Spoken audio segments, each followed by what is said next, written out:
Well, so I'm Camille. I was a gymnast for the national team in Belgium from 2010 until 2013, I think. So I went to international competitions, and then after, when I finished competing, I decided to train because I wanted to join the circus. And then 1 year after I did my last competition, I was contacted by Cirque, and then I started performing for them until now, until the corona was happening. I was performing for them. I was combining it with university, so I was doing a long distance study.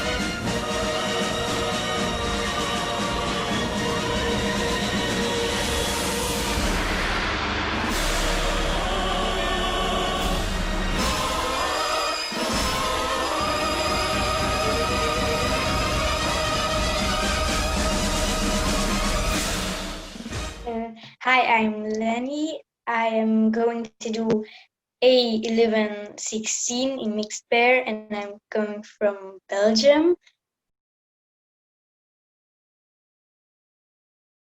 How do you cope with stress at big competitions or shows?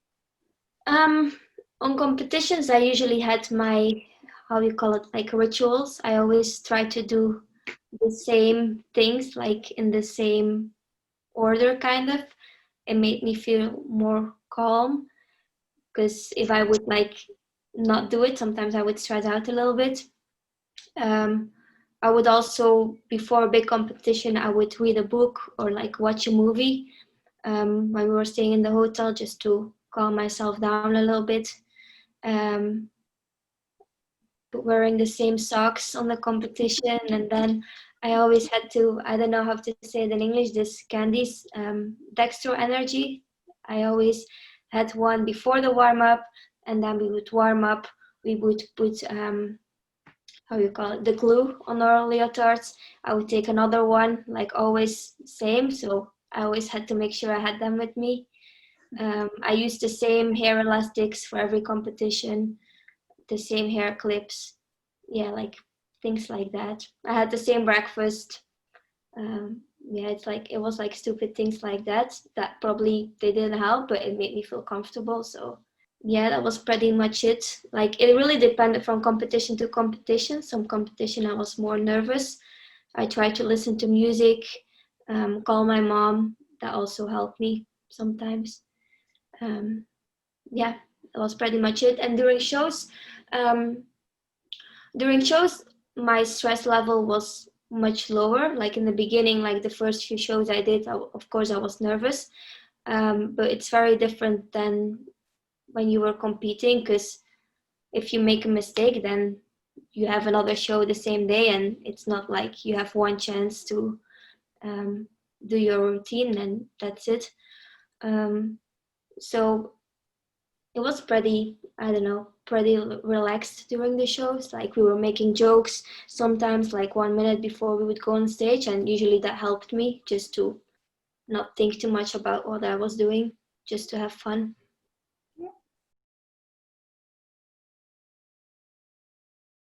How many hours train you a week? Now it really depends.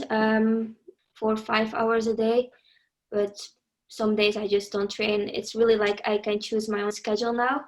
But I would say in a week, I don't know, maybe like 20 hours still.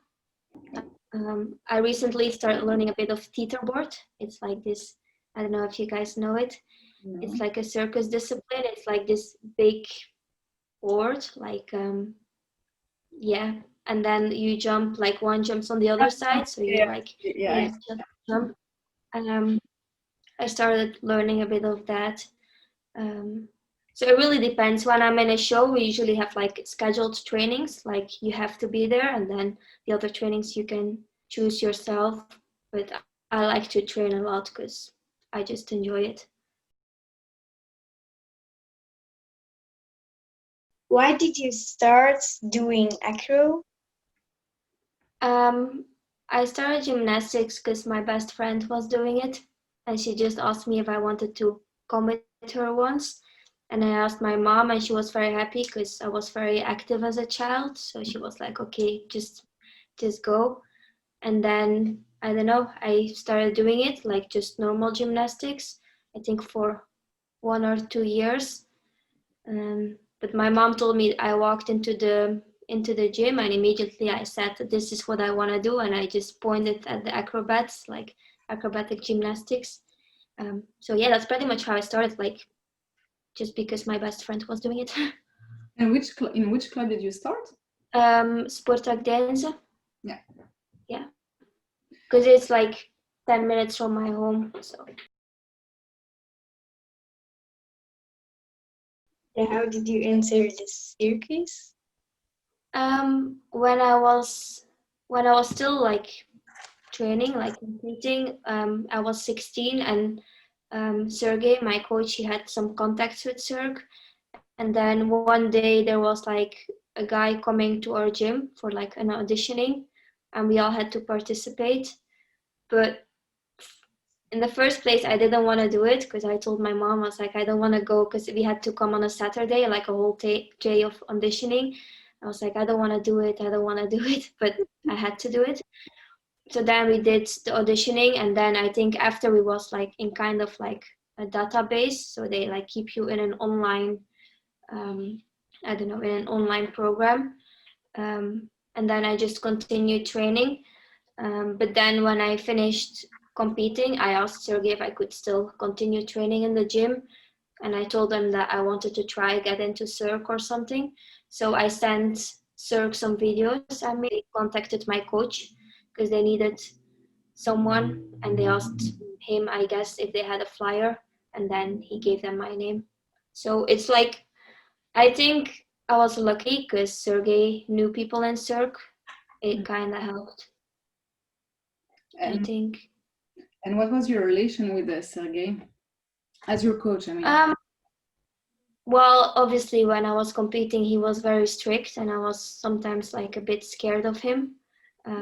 But I always had like a lot of respect for him. But now, like we get along really well. I like every time I was home, I went to Ghent to the training to say hi, and I still do that. So yeah, I have a good relationship with him. that's Like, yeah. Because in the end of the day, it's because of him that I made it this far. So. What was your best competition and why? I would say the World Championship in 2012, because I don't know, I really enjoyed that competition, and I felt like I was kind of relaxed for such a big competition. And obviously we had a good result, so I don't know. For me, that competition, like if I look back at it, it's my favorite competition I did. Because I just really enjoyed it, and both of my parents were there to come watch me, so that was nice for me. and you, Lani? Which one? I think this year the MIAC in Portugal. Yeah. Yeah. Yeah. Did you ever been to the MIAC or World Cup, Camille, there? Yeah, I've been to Portugal to the World Cup, I think 3 times. Okay, yeah. 3 times or 2 times, I don't remember. Yeah, we always went there. I like the competition. Was like, I don't know, there was also a good vibe. I like going there. What do you like the most, balance or dynamic? Dynamic for sure. I always like dynamic more. I was also just better at it, I think. So I don't know, I just enjoyed it more and I was less stressed on the competition to do it because with balance, when I got stressed, I started shaking and making mistakes. Dynamic, I just felt comfortable and I really enjoyed doing it. And it's still like that. I like to fly. So yeah. It's And funny. you? I don't know. I have on competitions. I have more stress for balance because if you do a handstand or something, you can fall a little bit Yeah, faster than yeah, with dynamic. yeah, yeah. That was the same for me. Not easy. By the way, my question is related to handstand and falling because I follow you, Camille, a little bit when I was a gymnast, and I think, if I'm not mistaken, your last competition was Cali, no? Yeah, we fell. No, it was Yeah, horrible. I was watching on live streaming at the library. I almost cried with all of you. It was horrible. So, how did you feel after that? Because I think, it's sad. yeah, it for Um, you. yeah, I felt really sad because I don't know, you trained for that competition like 3 years, and then with the first skill, like we did a really good balance routine, and then like our dynamic was okay. But then I don't know, like we were already struggling a bit with that pyramid for like a year. Like we fell once, and I feel like since then we were all a bit too stressed about it. Um, so it's not that it was like really unexpected because I don't know, it could happen. But yeah, when I fell, the first thing I thought, I was like, well, that's it, we're done. But you still had to continue the whole routine. But then my bases, they kind of got me through it because they were like talking to me through it. It was like, okay, just come on, you can do it. And then the rest of the routine was perfect, to be honest. Like it was good. Um, but yeah, after I was really sad, I started crying also when we were sitting in the seats, and I was crying, I think, like all night. But, um, after we had a vacation planned with my parents, because we stayed in Colombia, I think, for like 2 more weeks. And during that vacation, it was for me, it was easy just to forget about it. And I couldn't watch the video for like, I don't know, for 2 years, 3 years. I couldn't watch the video of what happened. But now I'm okay with it. Like it happens, you know. It's part of the how you say it, sport. It can happen so easily. Yeah, true. It's just sad that it happens on like such a big competition. But in the end of the day, I try to look back at it. We were fourth, and to be fourth of the world, it's still not that bad, you know.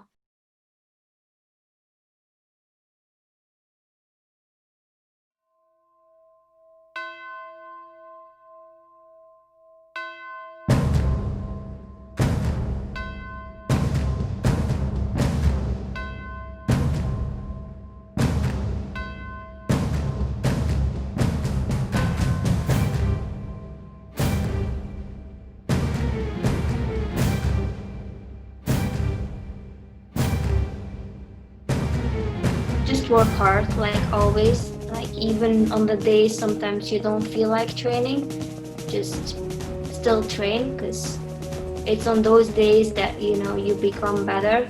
Because it's the people that you know give up easily even when they're tired or they don't want to do it that are not gonna make it, and those who always like train even on the days that is hard, that you will become a champion, I guess.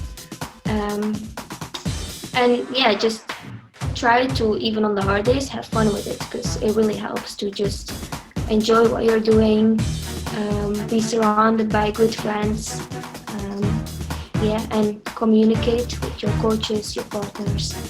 I think that's very important.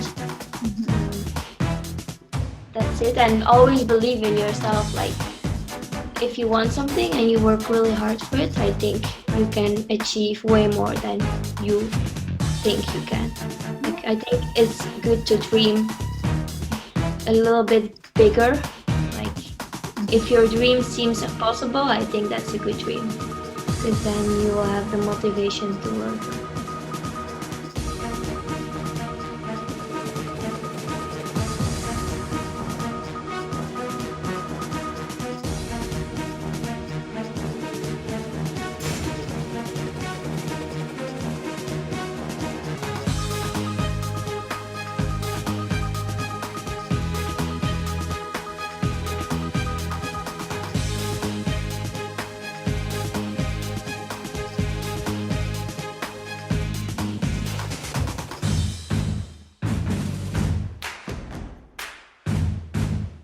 Just to look at yourself and don't compare yourself too much with others, because in the end of the day you want to be a better person than you were the day before and not be a better person than somebody else.